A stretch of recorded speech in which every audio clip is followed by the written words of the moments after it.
আজকে স্কুলটা তালা দিচ্ছি। আমরা কালকে ত্রিপুরা শিক্ষামন্ত্রী ডিক্লেয়ার দিচ্ছে যে সবাই আবার রিভিউ দেওয়া হবে, ঠিক আছে। তো আমরা স্কুলে আইছি যে স্কুল থেকে তো মার্কটা গেছে, তো আমরা ওই মার্কটা আমরা স্কুলে দেখতাম আইছি। তো স্কুল কর্তৃপক্ষ কইছে যে আমরা মার্কটা দেখাতে পারতো না, তারা তার কাছে কোনো অর্ডার নেই।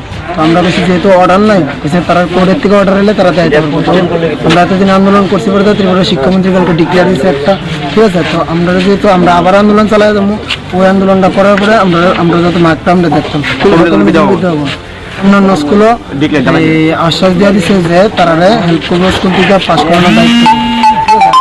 আমরা স্কুলে এরকম কোনো কিছু করতে হবে। নেক্সট পদক্ষেপ আরও গুরুতর আন্দোলন করবো। আর কঠিনভাবে আন্দোলন করবো।